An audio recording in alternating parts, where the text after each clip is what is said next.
Good morning to all of you my dear student, myself doctor D N. Gupta. बच्चों, आज हम लोग बहुत ही इंपॉर्टेंट टॉपिक स्टार्ट करने जा रहे हैं, जिस टॉपिक का नाम है सेल। एक्चुअली सेल को हिंदी में बच्चों हम लोग बोलते हैं कोशिका। तो सेल एक ऐसा स्ट्रक्चरल और फंक्शनल यूनिट है सारे मल्टीसेलुलर ऑर्गेनिजम्स का जो इस आप दुनिया में देखते हैं। चाहे बात हम प्लांट की कर लें या हम बात एनिमल की कर लें, जितने भी ऑर्गेनिजम्स इस दुनिया में हैं वो किसके बने हुए हैं? सेल्स के बने होते हैं। जैसे कि मैंने आपको उसके पहले चैप्टर में बताया था कि आपको दो तरीके के आपको ऑर्गेनिज्म मिलेंगे। कुछ ऐसे ऑर्गेनिजम्स मिलेंगे जो सिर्फ एक सेल के बने होंगे। जो एक सेल के बच्चों बने होते हैं उनको हम बोल देते हैं यूनिसेलुलर। क्या बोल देते हैं उनको हम बोल देते हैं यूनिसेलुलर। जैसे एग्जाम्पल के रूप में हम लोग ने बैक्टीरिया की बात करी थी, लेकिन वो जो सेल थी बैक्टीरिया की वो प्रोकैरियोट्स थी। उसमें वो प्रॉपर वो सारी सेल ऑर्गेनल्स नहीं थे जो एक आइडियल सेल में होते हैं, अर्थात यूकैरियोटिक सेल में होते हैं। तो कुछ ऑर्गेनिज्म आपको एक सेल के मिलेंगे, जैसे आपके बैक्टीरिया हैं, जैसे प्रोटोजोवन है, जैसे अमीबा है, जैसे यूग्लिना है, ये एक सेल के बने हुए हैं। और इसके अलावा जो और अन्य ऑर्गेनिज्म है बच्चों, वो मल्टी सेलुलर होते हैं, मतलब बहुत सारे सेल्स के बने होते हैं और ये सारी सेल यूकैरियोटिक सेल होती है। तो ऐसे ऑर्गेनिजम्स को हम बोलते हैं मल्टी सेलुलर। जैसे अगर हम एग्जांपल ले लें बच्चों कि जैसे हमारी बॉडी है, तो हमारी बॉडी खरबों सेल से मिलकर बनी हुई है और हर एक सेल का अपना प्रॉपर स्ट्रक्चर है। इसका मतलब क्या है कि यदि हम एक स्ट्रक्चर्स के एक सेल के प्रॉपर स्ट्रक्चर्स को यदि हम जान जाएं तो हम पूरी बॉडी के स्ट्रक्चर्स को समझने में सक्षम हो जाएंगे। तो अगर हम एक बात करें कि एनिमल सेल का बच्चों स्ट्रक्चर कैसा होता है, तो यहां पर एक प्रॉपर एक एनिमल सेल का स्ट्रक्चर दिया गया है। तो एक सेल्स के बारे में आज मैं प्रॉपर आपको बताने वाला हूं और फिर मैं आपको बताऊंगा कि यही एक एक सेल मिलके जब आप ग्रुप ऑफ सेल्स बनता है तो कैसे टिश्यू बनता है, टिश्यू कैसे ऑर्गन को बनाते हैं, ऑर्गन कैसे सिस्टम को बनाते हैं और सिस्टम से कैसे एक इंडिविजुअल प्रॉपर तरीके से बन जाता है। यस, जैसे आप जानते हैं हमारी आपकी शुरुआत कहां से हुई है? हमारे मां के गर्भ से हुई है। सबसे पहले हम लोग वन सेल थे, एक सेल थे, यूनिसेलुलर थे, जाइगोट फॉर्म में थे, डिप्लॉयड थे। फिर वो सेल बार बार डिवाइड होके फाइनली हम एक बच्चे के रूप में आए। हमारे लाखों करोड़ों सेल्स बन गए, हमारे बॉडी के अंदर पूरा सिस्टम बन गया। इन सभी चीजों को आज हम लोगों को समझना है। क्योंकि आप MR 90 डेज सर्टिफिकेट कोर्स का ये चैप्टर है, तो बच्चों मैं उसी लेवल से आपको सारी चीजें बताऊंगा। बताने के लिए तो मेरे नीट के भी लेक्चर्स हैं, नीट में मैं प्रॉपर लेक्चर्स देता हूं, लेकिन आपको क्योंकि आपका जो लेवल है उतना डीप में हमें नहीं जाना, फिर भी मैं वो सारी चीजें आपको बताऊंगा जो एक मेडिकल रिप्रेजेंटेटिव के लिए जरूरी होते हैं। ओके बच्चों, तो हम लोग आज स्टडी करने वाले हैं सेल की। तो सिंपल सी बात है, सेल क्या है? स्ट्रक्चरल और फंक्शनल यूनिट है जितने भी लिविंग ऑर्गेनिज्म इस दुनिया में होते हैं। ओके, चलिए तो सेल के बारे में सबसे पहले हमें देखना है कि सेल के प्रॉपर कैरेक्टर्स क्या होते हैं, सेल्स के अंदर कौन कौन से ऑर्गेनेल्स होते हैं। जैसे सेल्स के अंदर आप देखिए न्यूक्लियस है, आपका गोल्गी apparatus है, माइटोकॉन्ड्रिया है, लाइसोसोम है, राइबोसोम्स हैं। इन सारे सेल ऑर्गेनल्स की बात करेंगे और ये बात करेंगे कि इनका काम क्या है। आफ्टर दैट हम बात करेंगे सेल के फंक्शंस की, कि सेल का काम क्या है, ये जो इसके अंदर सेल के ऑर्गेनल्स हैं इनके अंदर इसका क्या क्या फंक्शन है। फिर टिश्यू क्या होता है, कैसे ऑर्गन बनते हैं, मतलब कैसे अंग बनते हैं, और कैसे हमारा सिस्टम बनता है। सिस्टम का मतलब जैसे पाचन तंत्र है, श्वसन तंत्र मतलब digestive, respiratory, nervous, circulatory, excretory, ये सारे सिस्टम कैसे बनते हैं। तो इन सभी की बात आज के सेशन में हम लोग बच्चों करने वाले हैं। तो चलिए स्टार्ट करते हैं अपने सेशन को और स्टेप बाय स्टेप चीजों को क्लियर करते हैं। तो सबसे पहले हमें जो स्टार्टिंग करनी है बच्चों, वो स्टार्टिंग करनी है कि सबसे पहले ये जो सेल है, क्योंकि कुछ सेल ऐसे होते हैं जिसको आप नेकेड आई से नहीं देख सकते, तो सबसे पहले इन सेल को जो देखने का श्रेय बच्चों प्राप्त हुआ, वो जो साइंटिस्ट हैं इनका नाम था रॉबर्ट हुक। अब चूंकि आप जब एज ए फ्रेशर आप जाएंगे किसी फार्मा के इंटरव्यू में, तो आपसे ये पूछा जा सकता है कि सेल की डिस्कवरी किसने की, तो आपको क्या बोलना है? सेल की डिस्कवरी की है रॉबर्ट हुक ने। यस, और सबसे पहले जो बॉटल होती है ना, बॉटल के ऊपर जो कार्क लगा होता है, जैसे बॉटल है इसके ऊपर जो कार्क लगा होता है, इसी कार्क में सबसे पहले देखिए ये इस तरीके से इन्होंने स्ट्रक्चर्स देखे थे और इन्हीं स्ट्रक्चर्स को इन्होंने नाम क्या दिया था? सेल। तो सबसे इंपॉर्टेंट सबसे पहले क्या था? सबसे पहले जो माइक्रोस्कोप बना इसके द्वारा ही बहुत सारी सूक्ष्म चीजों को बच्चों देखा जा सका। तो डायरेक्ट क्वेश्चन यहां से बनेगा कि डिस्कवरर कौन है सेल के, तो what will be your answer, discoverer है रॉबर्ट हुक। चलिए आगे बढ़ते हैं। नेक्स्ट पॉइंट कहता है बच्चों कि यदि हम बात करें, जैसे हमारा इतना बड़ा शरीर बना है, या आप देखिए एक छोटे से बीज से कितना बड़ा प्लांट बन जाता है, तो ये कैसे बनता है। तो पहला कॉन्सेप्ट ये है कि एक सेल से ही दूसरी सेल अराइज होती है। मतलब जैसे आप मान लीजिए एक सेल है, तो जब ये एक सेल डिवाइड करेगी तो इससे दो सेल बनेंगी, फिर ये सेल डिवाइड करेगी तो फिर इससे दो बनेंगी, फिर ये डिवाइड करेगी तो फिर इससे दो बनेंगी, फिर ये डिवाइड करेगी। तो इस तरीके से बच्चों 1 से 2, 4, 8, 16, 32, 64, 28, 56, 512, इस तरह धीरे धीरे संख्या बढ़ती जाती है, जस्ट इसका डबल होता जाता है। जितनी सेल्स बनती हैं, कुछ सेल डिवाइडिंग नेचर की होती है, कुछ डिवाइडिंग नेचर की नहीं होती है। इसकी बात हमें नहीं करनी है। सिर्फ आपको यह पता ना होना चाहिए कि जब भी एक नई सेल बनेगी, वो पहले से एक जो उपस्थित सेल्स होगी उसी से नई सेल का निर्माण होगा। और जिस प्रोसेस के द्वारा नई सेल बनती है बच्चों, इसको हम बोलते हैं सेल डिवीजन। इसके बारे में मैं आगे बताऊंगा। दो तरीके के सेल डिवीजन होते हैं, एक होता है माइटोसिस, एक होता है माइटोसिस और दूसरा होता है मियोसिस। तो माइटोसिस से हमारी सेल का हमारी जो बॉडी है उसकी ग्रोथ होती है, और जो मियोसिस होता है जो हमारे सेक्स सेल होते हैं, जैसे ह्यूमन में जो स्पर्म है, शुक्राणु है, उनका निर्माण होता है मियोसिस प्रोसेस से। जैसे अगर ओमेन की बात कर लें, ओमेन के अंदर जो एग है, ओवम है, वो बनता है मियोसिस प्रोसेस से।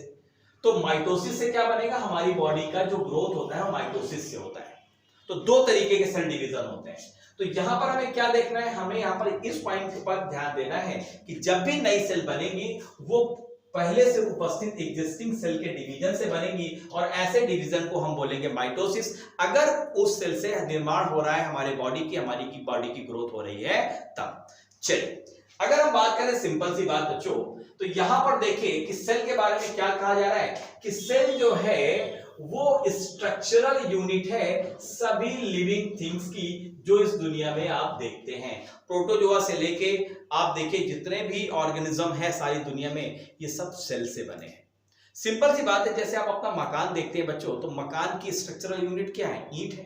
एक एक ईंट से मिलकर पूरा मकान बना होता है। ठीक वैसी जो हमारी बॉडी है वो भी एक एक सेल से मिलकर बनी होती है। यस, तो इसी स्ट्रक्चरल यूनिट को हम क्या बोलते हैं, सेल। और ये हमारी फंक्शनल यूनिट भी होती है, क्योंकि हर सेल अपने आप में एक छोटी सी फैक्ट्री है।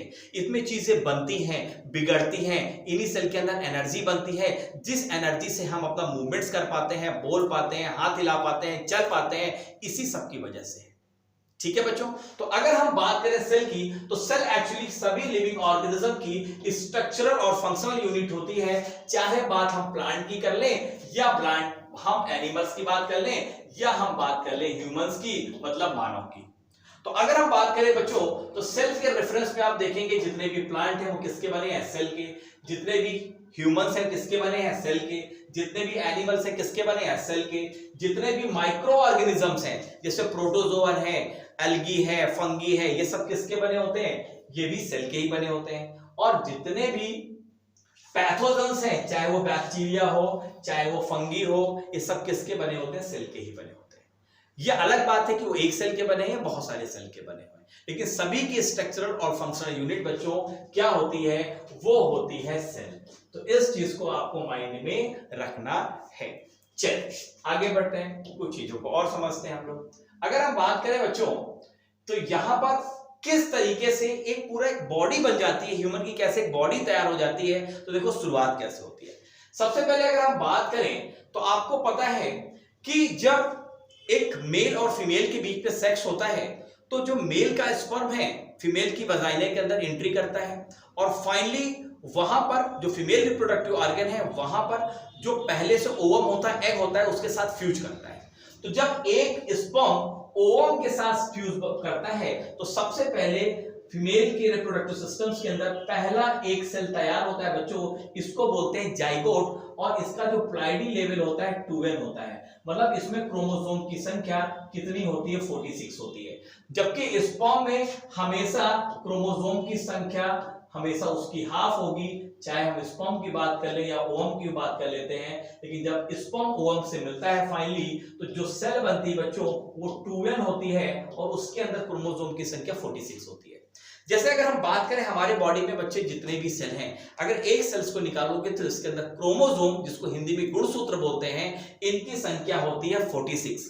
लेकिन जो हमारे सेक्स सेल होते हैं, सेक्स सेल्स का मतलब जैसे स्पर्म है, उसमें क्रोमोसोम की संख्या आधी होती है, क्योंकि ये जो स्पर्म बनते हैं बच्चों, जिस डिवीजन से बनते हैं उस डिवीजन को बोलते हैं मियोसिस। और याद रखिएगा मियोसिस में हमेशा कैसे सेल बनेंगे, वहां पर बनेंगे सेक्स सेल। अगर ह्यूमन की बात कर लें तो ह्यूमन में बनेगा स्पर्म और वोमेन में क्या बनेगा, इसमें बनेगा ओवम। तो स्पर्म में संख्या कितनी हो जाएगी 23, ओवम में संख्या कितनी हो जाएगी 23। और जब दोनों के बीच में सेक्स होगा तो स्पर्म इस ओवम के साथ, ये स्पर्म है, इसके साथ जब फ्यूज करेगा तो फाइनली जो सेल तैयार होगी, क्योंकि ये n था ये भी n है, तो जो ये सेल बनेगी फ्यूज होगी वो 2n बनेगी। और यहाँ पर क्रोमोसोम की संख्या बच्चों 46 हो जाएगी, क्योंकि 23 क्रोमोसोम स्पर्म से आए थे और 23 क्रोमोसोम ओवम थे। तो फाइनली ये जो पहली सेल तैयार होती है माता के गर्भ के अंदर, वो होती है 2n।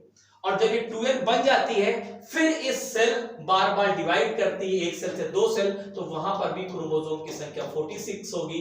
और याद रखिएगा माइटोसिस में हमेशा एक से दो सेल बनती है और मियोसिस से एक सेल के द्वारा 4 सेल बनती है। मतलब एक सेल से 4 सेल बनेंगी मियोसिस में, और माइटोसिस में एक सेल से हमेशा 2 सेल बनती हैं। और ये लगातार क्रम जारी रहता है, जिससे हमारी पूरी बॉडी बनती है। चलिए अगर हम बात करें बच्चों, जैसे कि मैंने आपको बताया कि सबसे पहले क्या हुआ, सेल मतलब स्पर्म ओवम के साथ मिला, पहली सेल बनी, जाइगोट बनी। कहां पर बनी, ये बनी जाइगोट फीमेल रिप्रोडक्टिव ऑर्गन्स के अंदर। फिर ये जाइगोट्स पे धीरे धीरे डिवीजन होगा, 2 से 4, 8, 16, 32 सेल्स बनेगी। और ये आके धीरे धीरे जो वोम है वहां पर आकर इंप्लांट हो जाएगा और वहां पर फिर डेवलपमेंट एम्ब्रियो का स्टार्ट होगा। अगर हम बात करें बच्चों तो सबसे पहले क्या बना, सेल बना। फिर ये सेल बार बार डिवाइड करेगी, जिससे एक ग्रुप ऑफ सेल बन जाएगा बच्चों। इस ग्रुप ऑफ सेल्स को हम बोलते हैं टिश्यू। टिश्यू की परिभाषा होती है वो सारी सेल जो एक जैसी हैं, इनके अंदर का मटेरियल एक जैसा है और एक ग्रुप ऑफ सेल्स बनाती हैं, इन्हीं को हम बोलते हैं टिश्यू। ये टिश्यू फिर धीरे धीरे डिफरेंशिएट करते हैं। अगर हम बात करें बच्चों में, तो जब बच्चों के बॉडी की बनने की स्टार्टिंग होती है माता के गर्भ के अंदर, तो 3 लेयर होती है बच्चों, एक्टोडर्म, मेसोडर्म और एंडोडर्म। और यही 3 जर्मिनल लेयर है बच्चों, जिनसे पूरी बॉडी का निर्माण होता है। तो ये क्वेश्चन भी आपसे पूछा जा सकता है, एक्टोडर्म, मेसोडर्म और एंडोडर्म। तो ये जो 3 लेयर होती हैं, इन्हीं 3 लेयर, ये जो सेल्स होती हैं, इन्हीं की 3 लेयर बन जाती है और इन्हीं तीनों लेयर से पूरी बॉडी का निर्माण होता है, एक्टोडर्म, मेसोडर्म और एंडोडर्म। तो पहले सेल बनी, एक सेल डिवाइड करी, क्या बन गया, टिश्यू बन गया।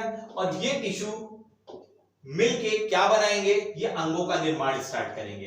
तो हम बोलेंगे क्या बन जाएंगे फिर, जैसे ऑर्गन में जैसे हमारा पेट है, स्टोमक है, लीवर है, इंटेस्टाइन है, ये तीनों किसके पार्ट हैं, ये हमारे पाचन तंत्र के पार्ट हैं बच्चों, जिसको हम बोलते हैं डाइजेस्टिव सिस्टम, जिसको बोलते हैं पाचन तंत्र। तो पहले क्या बना, पहले एक सेल बनी, सेल से टिश्यू बना, टिश्यू से ऑर्गन बना। अब ये कई ऑर्गन मिलकर एक पर्टिकुलर सिस्टम को बनाते हैं। जैसे अगर हम बोले पाचन तंत्र है, तो पाचन तंत्र में क्या होगा, हमारा माउथ होगा, इसोफेगस होगा, स्टोमक होगा, स्मॉल इंटेस्टाइन होगा, लार्ज इंटेस्टाइन होगा, पैंक्रियाज होगा, लीवर होगा, सब ये किसके पार्ट हैं, हमारे पाचन तंत्र के पार्ट हैं। तो ये कई ऑर्गन मिलके बच्चों क्या बनाएंगे, ये बनाएंगे एक सिस्टम को, और वो सिस्टम ऑर्गन पर डिपेंड करेगा कि कैसे ऑर्गन है वैसे हम सिस्टम बोलेंगे। जैसे अगर हम बोले कि श्वसन तंत्र, तो श्वसन तंत्र में क्या होता है, हमारे लंग्स शामिल होते हैं। अगर हम बोले कि एक्सक्रीटरी सिस्टम, जिसमें हम जो हमारे बॉडी के अंदर जो एक्सक्रीटरी मटेरियल होता है जिसको बाहर निकालना होता है, अगर उसमें सिस्टम इन्वॉल्व है, जैसे हमारा अगर एक्सक्रीटरी सिस्टम की बात करें तो जैसे मल द्वार के द्वारा मल बाहर आता है, यूरिन हमारे पेनिस के द्वारा बाहर आती है। तो ये सिस्टम्स क्या है, ये पूरा हमारा एक्सक्रीटरी सिस्टम है। एक्सक्रीटरी सिस्टम में हमारे जैसे किडनी काम करते हैं। किडनी क्या करते हैं, ब्लड को फिल्टर करते हैं और ब्लड में उपस्थित जो भी नाइट्रोजनस वेस्ट है उसको बाहर निकाल देते हैं। ठीक है बच्चों, तो इस तरीके से अगर हम बात करें, जैसे अगर हम बात करें इसमें ऑर्गन, स्टोमक बनना, लीवर बनना, इंटेस्टाइन, तो इससे फाइनली कौन सा सिस्टम बनेगा, इससे फाइनली हमारा बनेगा डाइजेस्टिव सिस्टम। अब अगर कई सिस्टम आप देख लो, वेरियस सिस्टम जैसे डाइजेस्टिव है, रेस्पिरेटरी है, एक्सक्रीटरी है, नर्वस है, ये सारे सिस्टम मिलके पूरी की पूरी एक बॉडी को बनाते हैं बच्चों, और यही बॉडी फाइनली किसकी बन जाती है? ह्यूमन की बॉडी। तो यहां से आपने देखा कैसे स्टार्टिंग हुई। सबसे पहले क्या बना? एक सेल बना, सेल से टिश्यू बने, टिश्यू से ऑर्गन बना, ऑर्गन से सिस्टम बने, कई सिस्टम ने मिला के एक पूरी ह्यूमन बॉडी को बना लिया। तो ये प्रॉपर एक क्रम है जिससे फाइनल एक ह्यूमन की बॉडी या चिल्ड्रन की बॉडी बन जाती है। ठीक है बच्चों, चलिए नेक्स्ट स्लाइड की ओर बढ़ते हैं और चीजों को समझते हैं। अभी चूंकि हमें इस सेशन में हमें सेल की बात करनी है, तो वही सारी चीजें मैं आपको बता देता हूं। जैसे कि मैंने आपको बताया बच्चों कि जैसे मेल का अपना स्पर्म होता है, यस, जो सीमेन होता है, जो वीर होता है, उसमें ये स्पर्म होते हैं। और ये जो आप देख रहे हैं ओवम, ये जो फीमेल रिप्रोडक्टिव पार्ट होता है, अगर फीमेल रिप्रोडक्टिव पार्ट्स की बात करें तो जरा मैं आपको बता दूं कैसा होता है। देखो जैसे ये है, ये फीमेल रिप्रोडक्टिव पार्ट है, ये है, ये ओवरी है, इसके अंदर ओवम बनता है और यहां से ये फैलोपियन ट्यूब है, ओवम यहां पर आता है, और ये प्रॉपर वेजाइना होती है, यस, जिसको योनि बोलते हैं। और यहां से जब ह्यूमन अपना स्पर्म छोड़ता है तो स्पर्म इस तरीके से ऊपर जाते हैं और यहां पर ओवम जो उपस्थित है इसके साथ फ्यूज कर जाता है। तो देखो यहां पर फ्यूज कर रहा है, तो फ्यूज करने के बाद ये क्या बन जाएगा? इसी प्रोसेस को हम बोलते हैं फर्टिलाइजेशन। तो ये जो स्पर्म सेल है, इसमें क्रोमोसोम की संख्या आधी होती है, इसलिए वो बोलते हैं n। यहाँ पर भी आधी होती है, इसको बोलते हैं n। और जब और n और n मिलते हैं तो टोटल क्या बन जाता है? 2n बच्चों। और इसी को हम बोलते हैं जाइगोट। और जाइगोट फिर डिवाइड करेगा 2 से 4, 8, 16, 32, 64, और फिर एक ग्रुप ऑफ सेल बन जाएगा बच्चों, जिसको हम बोलेंगे टिश्यू। आई होप आपको समझ में आया होगा कि सेल और टिश्यू क्या होता है और किस तरीके से हमारा निर्माण हमारी माता के गर्भ के अंदर स्टार्ट होता है। यस, चलिए नेक्स्ट स्लाइड की ओर बढ़ते हैं। जरा देखिए ये स्लाइड प्रॉपर दिख रही है नहीं दिख रही है आपको? ओके, चलिए नेक्स्ट स्लाइड की ओर बढ़ते हैं। नेक्स्ट स्लाइड क्या कह रही है? नेक्स्ट स्लाइड की ओर अगर हम जाएं तो यहां पर मैंने आपको बताया कि जो सेल होती हैं वो 2 तरीके की होती हैं।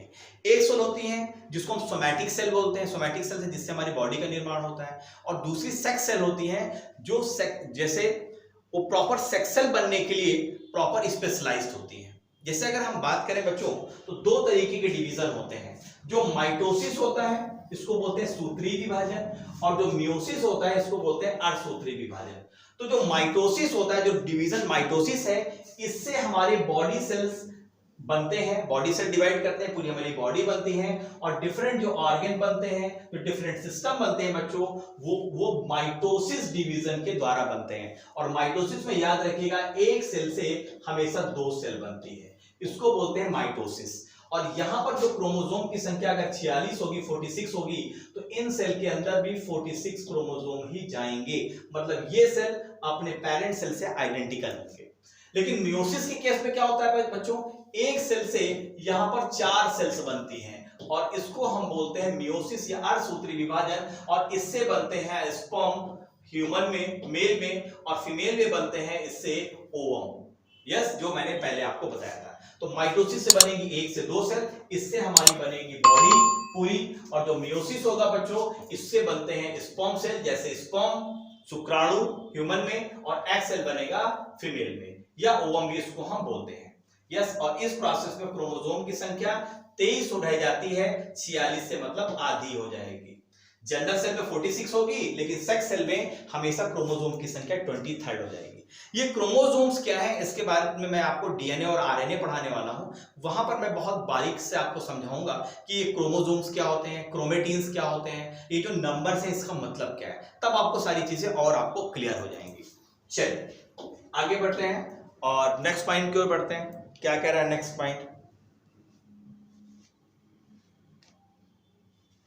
नेक्स्ट पॉइंट की ओर बढ़े अगर बच्चों तो हम देखेंगे कि यहां पर जैसे कि मैंने बताया सेल होते हैं, जब सेल डिवाइड करते हैं तो ग्रुप ऑफ सेल बनता है, उससे क्या बन जाते हैं? टिश्यू बन जाते हैं। और ये टिश्यू मिलके क्या बनाते हैं? या ऑर्गन बनाते हैं। जैसे हार्ट, हमारा दिल क्या है?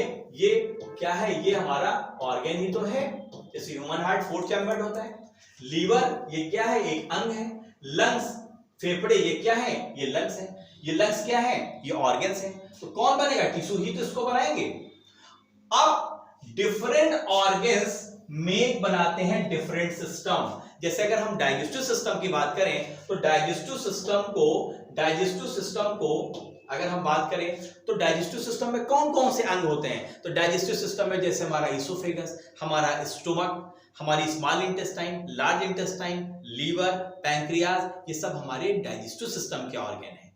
अगर हम बात करें रेस्पिरेटरी सिस्टम जिसको श्वसन तंत्र बोलते हैं, उसका मुख्य ऑर्गन कौन है, तो हमारे फेफड़े। अगर हम कहें सर्कुलेटरी सिस्टम का मेन ऑर्गन कौन सा है, तो हमारा हार्ट है जिसको हम हृदय बोलते हैं। तो डिफरेंट ऑर्गन डिफरेंट सिस्टम को बना रहे हैं। ओके बच्चों, यही चीज मैंने यहां पर आपको बताई है। जैसे एग्जांपल के रूप में डाइजेस्टिव सिस्टम, जैसे stomach, liver, pancreas, small intestine, large intestine, सब ये मिलके क्या बनाते हैं, ये सब मिलके डाइजेस्टिव सिस्टम का निर्माण करते हैं। ओके बच्चों, तो मतलब पहले सेल बना, टिश्यू बना, ऑर्गन बना, कई ऑर्गन मिलकर सिस्टम बनाए और कई सिस्टम ने मिलकर एक इंडिविजुअल बना दिया, मतलब एक ह्यूमन बॉडी को बना दिया। ओके, चलिए आगे बढ़े, नेक्स्ट स्लाइड में देखते हैं क्या हमें देखना है। यस, अगर हम बात करें बच्चों तो जैसे कि मैंने बताया कि इस दुनिया में जितने भी ऑर्गेनिज्म हैं, चाहे वो प्लांट हो या एनिमल हो, सब के सब किसके बने होते हैं, इसी सेल के बने होते हैं।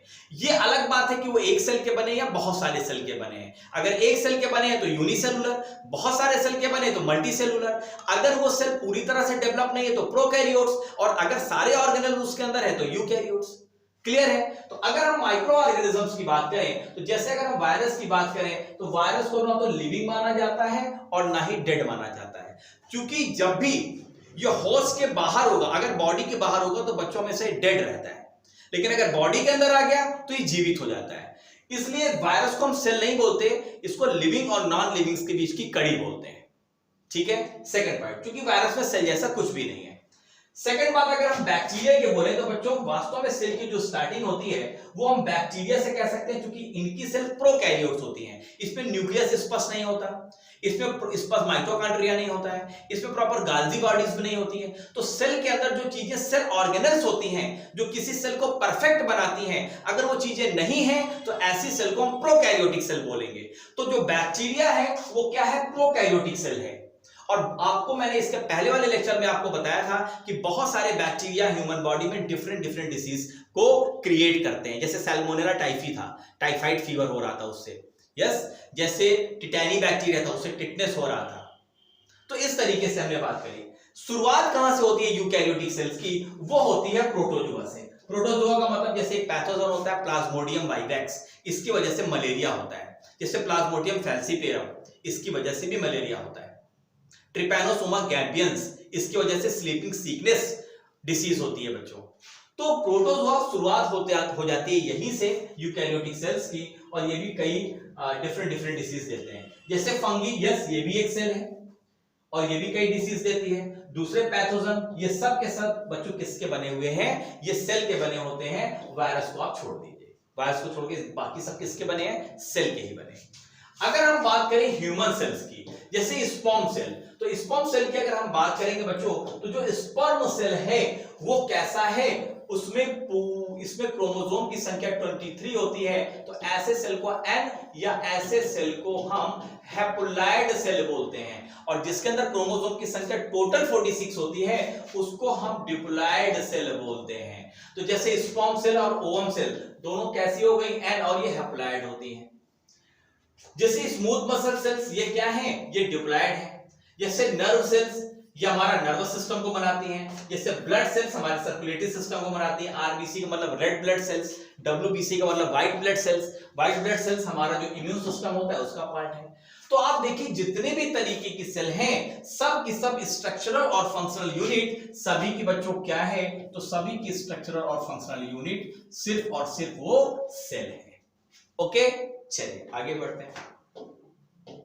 नेक्स्ट पॉइंट पे क्या कह रहे हैं, नेक्स्ट पॉइंट में आपको यह दिखाया गया है कि एक पर्टिकुलर, जैसे यहां पर एक एनिमल सेल के बारे में दिखाया गया है, तो एनिमल सेल्स के अंदर बहुत सारे सेल ऑर्गेनल्स होते हैं।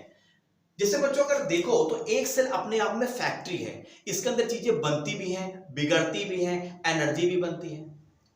और इसके अंदर कौन कौन से सेल ऑर्गेनल्स पाए जा रहे हैं, पहले तो मैं उन सारों को आपको नाम बताऊंगा और फिर एक एक सेल ऑर्गेनल्स के फंक्शन क्या होते हैं सेल के अंदर, उसकी बात हम लोग करेंगे। ठीक है। जैसे अगर एक नॉर्मल एनिमल सेल्स की बात करो तो सबसे पहले इसमें इंपॉर्टेंट देखो ये न्यूक्लियस होता है। न्यूक्लियस ठीक वैसा ही होता है जैसे किसी फैक्ट्री के अंदर उसका एक हेड ऑफिस होता है जहां से प्रॉपर कमांड आते हैं कि क्या काम करना है, तो उसी तरह एक सेल के अंदर हेड ऑफिस होता है बच्चों जिसको बोलते हैं न्यूक्लियस। तो यहाँ पर कौन कौन से सेल ऑर्गेनेल्स होते हैं जरा इसको हम देख लेते हैं। सबसे पहला होता है हमारा न्यूक्लियस। न्यूक्लियस के बाद होता है राइबोसोम्स। अगर हम राइबोसोम्स की बात करें तो देखो छोटे छोटे ये जो कण आपको दिख रहे हैं राइबोसोम्स हैं, इसमें ही प्रोटीन का निर्माण होता है। तीसरा होता है एंडोप्लाज्मिक रेटिकुलम। एंडोप्लाज्मिक रेटिकुलम की अगर हम बात करें बच्चों तो देखो ये एंडोप्लाज्मिक रेटिकुलम है, इसका फंक्शन क्या है इसको हम समझेंगे। गोल्गी अप्रोटस की बात करें तो ये देखो ये गोल्गी अप्रोटस है जो यहां पर दिया गया है, इसका फंक्शन क्या होता है, लाइसोसोम्स होती हैं, यस इसको हम सुसाइड बैग्स भी बोलते हैं, इसकी बात करेंगे। वैक्यूल्स तो मुख्यतः प्लांट सेल में होते हैं, एनिमल सेल्स में वैक्यूल ना के बराबर होता है। अगर हम बात करें माइटोकॉन्ड्रिया तो माइटोकॉन्ड्रिया एक ऐसी जगह है बच्चों जहां पर एनर्जी का निर्माण होता है, और कौन सी एनर्जी बनती है, यहां पर एटीपी बनती है जिसको बोलते हैं एडिनोसिन ट्राइफॉस्फेट। नेक्स्ट ऑर्गेनल्स है हमारा क्लोरोप्लास्ट। देखो क्लोरोप्लास्ट कभी भी एनिमल सेल में नहीं होगा बच्चों, ये हमेशा प्लांट सेल में होता है, तो हम क्लोरोप्लास्ट की बात नहीं करेंगे, वैक्यूल्स की बात नहीं करेंगे। ओके नेक्स्ट पॉइंट, साइटोस्केलेटन का मतलब होता है जैसे हमारे बॉडी का अपना स्केलेटल सिस्टम है जिससे प्रॉपर चीजें प्रॉपर जगह पे रहती हैं, ठीक वैसे ही सेल का भी अपना एक अंदर स्केलेटन होता है बच्चों जिसको हम बोलते हैं साइटोस्केलेटन। फिर होता है सेल की बाउंड्रीज जिससे सेल घिरी होती है, जैसे इससे किससे घिरी हुई है, यह सेल मेम्ब्रेन से घिरी हुई है जिसको हम बोलते हैं प्लाज्मा मेम्ब्रेन, इसकी बात करेंगे। और फाइनली हम बात करेंगे सेल मेम्ब्रेन। इस तरीके से जितने भी स्ट्रक्चर्स हैं अब एक एक स्ट्रक्चर्स को उठाना है और उनके कार्य क्या है, यस उनको हम देखेंगे और कैसा स्ट्रक्चर है सेल के अंदर इसकी बात करेंगे। तो बच्चों कहां से स्टार्टिंग करनी है, हमें स्टार्टिंग करनी है न्यूक्लियस से समझना। चलो सबसे पहले देखते हैं सेल के अंदर न्यूक्लियस क्या होता है और उसका काम क्या होता है। देखो बच्चों जैसे कि आप यहां पर देख पा रहे हैं यहां पर प्रॉपर एक न्यूक्लियस आपको दिख रहा है, यस ये न्यूक्लियस दिख रहा है आपको, इसको बोलते हैं न्यूक्लियस। और न्यूक्लियस के अंदर भी एक छोटा सा पॉइंट होता है, इसको बोलते हैं न्यूक्लियोलस। तो अगर हम न्यूक्लियस की बात करें तो जैसे बच्चों एक फैक्ट्री है तो फैक्ट्री के अंदर एक हेड ऑफिस होगा, तो हेड ऑफिस क्या होता है, उस फैक्ट्री के लिए कमांड जाते हैं कि कौन से डिपार्टमेंट को कौन सा काम करना है, कैसे करना है। तो इसका सारा कमांड इस सेल में जितनी भी एक्टिविटी होती है उसको जो कंट्रोल करता है उसको यही न्यूक्लियस करता है। और इसी न्यूक्लियस के अंदर जेनेटिक मटेरियल होता है जिसको बोलते हैं डीएनए, इसका फुल फॉर्म होता है डीऑक्सीरिबोन्यूक्लिक एसिड, और इसी डीएनए में वो सारी सूचनाएं निहित होती हैं कि इस सेल को क्या क्या काम करना है। चलो सबसे पहले अगर हम न्यूक्लियस की बात करें तो प्रोकैरियोट और यूकैरियोट सेल में सबसे बड़ा डिफरेंस यही होता है कि यूकैरियोट्स में आपको न्यूक्लियस देखने को मिलेगा लेकिन प्रोकैरियोट्स में आपको न्यूक्लियस देखने को नहीं मिलेगा। नेक्स्ट पॉइंट क्या कह रहा है, अगर हम बात करें तो न्यूक्लियस का अगर स्ट्रक्चर देखोगे तो न्यूक्लियस को घेरने वाली जो ऊपर की लेयर है बच्चों, जो प्रोटेक्टिव लेयर है, इसको हम बोलते हैं न्यूक्लियर एनवेलप, और ये न्यूक्लियर एनवेलप को बनाता है एंडोप्लाज्मिक रेटिकुलम्स बनाते हैं बच्चों, इस चीज को याद रखना। सेकंड होता है इसके अंदर जो हमारा जेनेटिक मटेरियल है बच्चों इस तरह से धागे के रूप में पड़ा रहता है, तो इस डीएनए को जब ये धागे के रूप में पड़ा रहता है तो हम इसको बोलते हैं क्रोमेटिन। और जब ये कंडेंस फॉर्म हो जाता है, जब अपना स्वरूप बदलता है, जब ये क्रोमोसोम के फॉर्म इस तरह के फॉर्म में आ जाता है तो हम इसको क्रोमोसोम बोल देते हैं। तो क्रोमेटिन क्या है, जेनेटिक मटेरियल है जो धागे के रूप में पूरे न्यूक्लियस के अंदर इस तरीके से रहता है, इसी को हम बोलते हैं क्रोमेटिन। और ये क्रोमेटिन बना होता है डीएनए का, और डीएनए के अंदर ही होते हैं जीन्स, जिन जीन्स में सारी वो महत्वपूर्ण सूचनाएं संग्रहित रहती हैं जो उस सेल के लिए जरूरी है। नेक्स्ट पॉइंट, अगर हम बात करें नेक्स्ट आता है क्रोमोसोम। तो मैंने क्या बताया कि ये जो क्रोमेटिन है जब इनका सेल का डिवीजन होने वाला होता है तो ये क्रोमेटिन इस तरीके से 46 क्रोमोसोम में कन्वर्ट हो जाता है ह्यूमन सेल्स के अंदर, और इन्हें ही बच्चों हम बोलते हैं क्रोमोसोम। तो जब कंडेंस्ड होते हैं ये जो थ्रेड लाइक मटेरियल है, यस, तो कब ये ऐसा होता है जब सेल का डिवीजन होने वाला होता है, जब एक सेल से दो सेल बनती हैं। और इसके अंदर एक होता है न्यूक्लियोलस, इसके अंदर एक ऐसा स्ट्रक्चर है न्यूक्लियस के अंदर जो पड़ा रहता है और मुख्यतः राइबोसोम्स को बनाता है, इसको बोलते हैं न्यूक्लियोलस। तो फाइनली आपने क्या समझा, न्यूक्लियस एक सेल का महत्वपूर्ण सेल ऑर्गेनेल्स है, यही सेल ऑर्गेनेल पूरे सेल को कंट्रोल करता है, इसी न्यूक्लियस के अंदर डीएनए होता है। डीएनए के छोटे पार्ट को हम जीन्स बोलते हैं और जीन्स में ही वो सारी सूचनाएं होती हैं हमारी पूरी बॉडी के लिए कि ये बॉडी कैसे बनेगी, कैसा फंक्शन होगा, कौन सी प्रोटीन बनेगी, कौन सी प्रोटीन नहीं बनेगी, सब कुछ इसी सेल के अंदर होता है और इसी तरीके की सेल मिलकर पूरी बॉडी का निर्माण करती है। ओके बच्चों, चलिए नेक्स्ट पॉइंट की ओर बढ़ते हैं। नेक्स्ट पॉइंट क्या कहता है? नेक्स्ट पॉइंट में जो अगला सेल ऑर्गेनल्स है वो है हमारा राइबोसोम। अगर हम राइबोसोम्स की बात करें तो बच्चों देखो ये छोटी छोटी जो बिंदियां दिख रही हैं यही राइबोसोम्स होता है। ये बहुत छोटी है लेकिन अगर आप इलेक्ट्रॉन माइक्रोस्कोप में देखोगे तो राइबोसोम्स आपको कुछ इस तरीके से मिलते हैं। यस, और इन्हीं राइबोसोम्स में प्रोटीन का निर्माण होता है। कैसे होता है जरा मैं सिंपल सी बताऊं। जैसे सपोज दैट ये सेल है, ये सेल है और इस सेल के अंदर सपोज दैट ये एक न्यूक्लियस है। न्यूक्लियस के अंदर पड़ा है डीएनए। तो सबसे पहले अगर इस डीएनए को सेल के अंदर कोई प्रोटीन बनानी है तो डीएनए क्या करेगा? डीएनए बनाएगा एक मैसेंजर आरएनए। ये मैसेंजर आरएनए बाहर आएगा और बाहर आके ये जो राइबोसोम्स हैं यहां पर आके लग जाएगा और इस मैसेंजर आरएनए में प्रॉपर कोडिंग होती है, जिस कोडिंग के हिसाब से ये राइबोसोम एक प्रॉपर प्रोटीन का निर्माण करता है। इस प्रोसेस को बोलते हैं, जो प्रोटीन बनना है इसको बोलते हैं ट्रांसलेशन।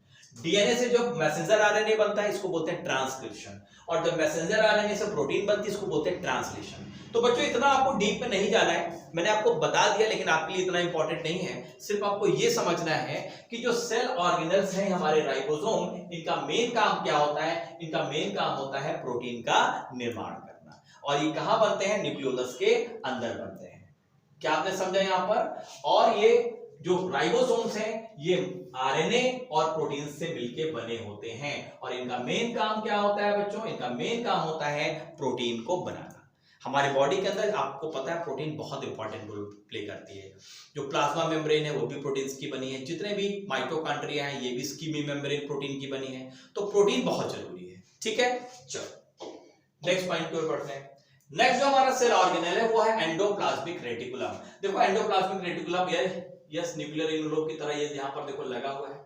अगर इसकी हम बात करेंगे एंडोप्लाज्मिक रेटिकुलम की बच्चों तो इसके बारे में पॉइंट्स क्या कहते हैं कि ये एक इंटरनल मेम्ब्रेन सिस्टम होता है सेल के अंदर।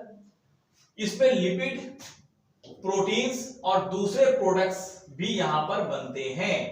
ये एंडोप्लाज्मिक रेटिकुलम दो तरीके के होते हैं। अगर इनके ऊपर अगर ये राइबोसोम लगा है तो हम इसको बोल देते हैं कि इसको बोलते हैं रफ एंडोप्लाज्मिक रेटिकुलम, और अगर इनके ऊपर ये राइबोसोम्स नहीं लगे जैसे आप यहां पर देख रहे हैं तो बच्चों इसको बोलते हैं स्मूथ एंडोप्लाज्मिक रेटिकुलम। इसके ऊपर कोई राइबोसोम्स नहीं होते हैं। ठीक है, चलिए नेक्स्ट सेल ऑर्गेनल्स की बात करते हैं। जो नेक्स्ट सेल ऑर्गेनल है वो हमारा गोल्गी अपैरेटस है। गोल्गी अपैरेटस देखो यहां पर है। इसका मेन काम क्या होता है बच्चों गोल्गी अपैरेटस का? कि जब ये प्रोटीन बनती है तो प्रॉपर रूप से उसका प्रोसेसिंग करना प्रोटीन की, उसकी पैकिंग करना प्रोटीन की, और कुछ ऐसे सब्सटेंसेस प्रोड्यूस करना जो सेल के लिए जरूरी है। तो मैंने गोल्गी अपैरेटस का क्या काम बताया? प्रोटीन की प्रोसेस करना और पैकेजिंग करना, वो इन्हीं गोल्गी अपैरेटस के अंदर होता है। और प्रोटीन कहां बन रही है? राइबोसोम में बन रही है। यस, और यहां पर ये बताते हैं कि ये सब्सटेंसेस को कहां जाना है। तो इस तरीके से इसका काम है गोल्गी अपैरेटस का। चलिए नेक्स्ट स्लाइड की ओर बढ़ते हैं। नेक्स्ट स्लाइड में जो नेक्स्ट सेल ऑर्गेनल है वो है लाइसोसोम। एक्चुअली होता क्या है बच्चों कि अगर सेल के अंदर कोई डिस्टरबेंस हो जाए, जैसे सेल अगर डिवाइड कर रही है, तो अगर सेल डिवाइड कर रही है उसमें प्रॉपर तरीके से डीएनए का प्रॉपर रेप्लिकेशन ना हो या कुछ ऐसी चीजें हो जाए जिसकी वजह से सेल डिस्टर्ब हो रही है, तो ये सेल डिस्ट्रॉय हो जाती है। तो इसके अंदर एक संरचना पड़ी होती है जिसको बोलते हैं लाइसोसोम। इस तरीके की होती है और लाइसोसोम को इसको हम सुसाइड बैग भी बोलते हैं। ये आत्मघाती थैली होती है। जब ये फट जाती है सेल के अंदर तो ये पूरी की पूरी सेल डिस्ट्रॉय हो जाती है। तो लाइसोसोम क्या है? एक छोटा सा ऑर्गेनल्स है जिसमें बहुत सारे एंजाइम्स होते हैं और ये एंजाइम मॉलिक्यूल्स को डाइजेस्ट कर लेते हैं जो सेल्स के द्वारा यूज होते हैं। इसका काम क्या होता है? डाइजेशन। चलिए नेक्स्ट पॉइंट की ओर बढ़ते हैं। नेक्स्ट जो हमारा सेल ऑर्गेनल है वो है माइटोकॉन्ड्रिया, सबसे इंपॉर्टेंट ऑर्गेनल।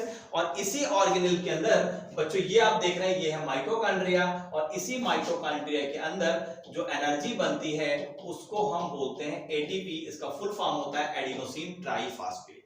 तो माइटोकॉन्ड्रिया अगर सेल के अंदर ऑक्सीजन उपस्थित है बच्चों तो माइटोकॉन्ड्रिया के अंदर प्रॉपर रेस्पिरेशन होता है। इसमें प्रॉपर इलेक्ट्रॉन ट्रांसपोर्ट चेन्स होते हैं जहां पर एटीपी का फॉर्मेशन होता है। बहुत डीप में जाने की जरूरत नहीं है, सिर्फ इतना आप समझ लीजिए कि माइटोकॉन्ड्रिया को हम कोशिका का ऊर्जा ग्रह बोलते हैं, अर्थात पावर हाउस ऑफ सेल बोलते हैं। क्यों? क्योंकि यहां पर एटीपी मतलब एनर्जी बनती है, और ये एनर्जी कैसी है? केमिकल एनर्जी है।